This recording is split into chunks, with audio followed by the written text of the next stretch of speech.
All right, day 16 in Kyoto, waking up at like 6:30, really early morning, taking the train to Fushimi Inari.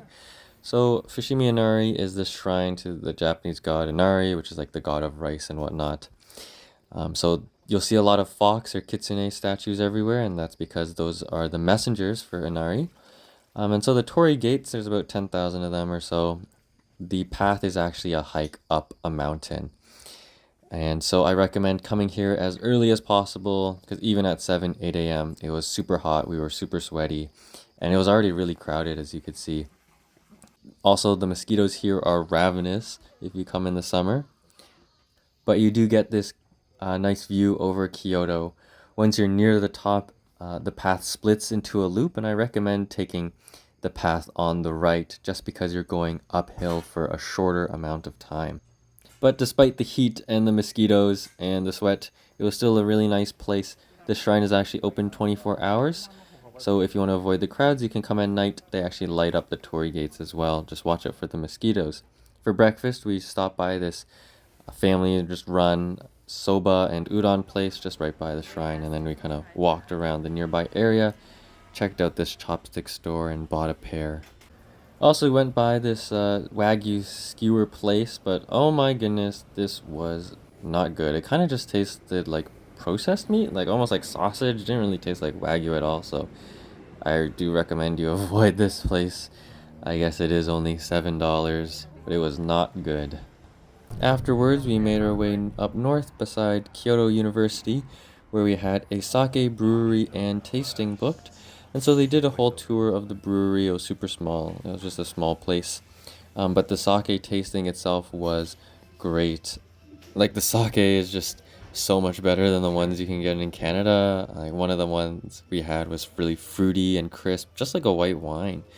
But the vending machines are really cool. You just kind of put in this preloaded card and then you pick the kind of sake you want and then you get to try it. And then our tour guide was there to like explain like the notes and how it's made and just like the different kinds of sake. But here we are back in Kyoto City getting a high touch event with the colonel himself before we head to get lunch at Kura, which is a conveyor belt sushi place. So you get your table number from like the self-serve kiosk and you get into your booth. So from the tablet you can just order directly the dishes you want. There wasn't a lot of sushi actually going around the conveyor belt. It was pretty rare to see. But they had a pretty good selection and the prices weren't bad. Cheapest was about $1.30 for like two pieces, so it was not bad. When you're finished with your plates, you dump it into this hole, and then every 5 plates, you get to play this little predetermined mini game. So we lost 3, but for our final one, we did win, and this capsule toy comes out, and we won this little Pokemon magnet. Afterwards, we did a little bit of shopping here at the MoMA Design Store. I bought this cute little taiyaki chopstick holder. Afterwards, Lulu went back. We went here yesterday. We went back to this questionably ethical pet store, I believe it is, where you can have like a touch meeting with the puppies and the kittens, but questionable ethics. All right, here we go, making our way to Kyu Mizudera, which is this whole shrine complex. A whole bunch of different buildings.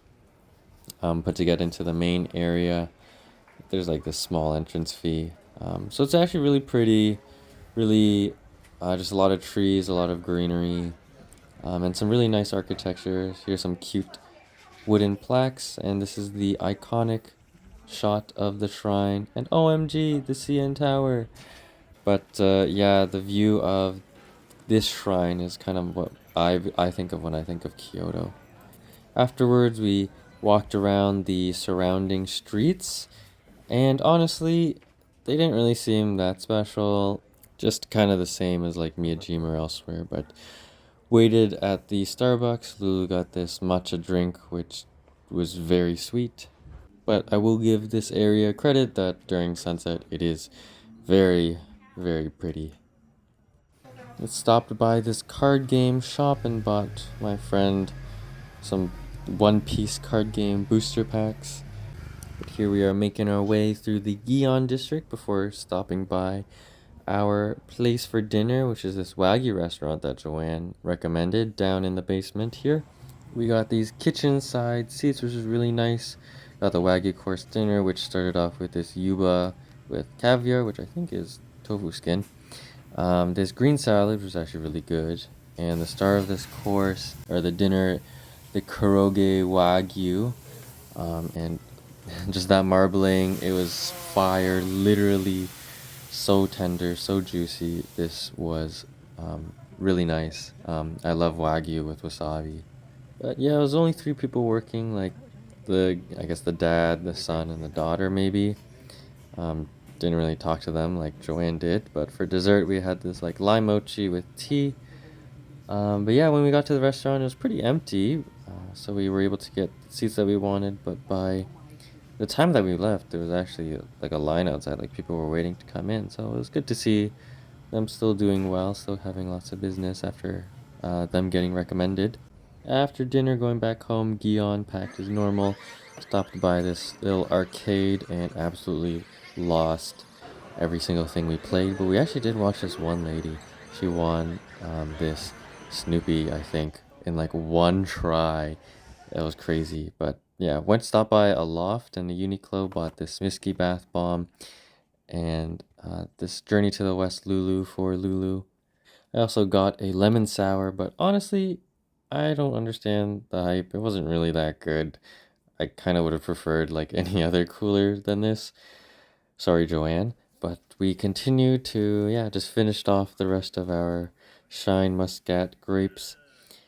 Here's a Lulu that Lulu got. Still not the Lulu riding a Lulu one that she wants, but still a new one that's super cute.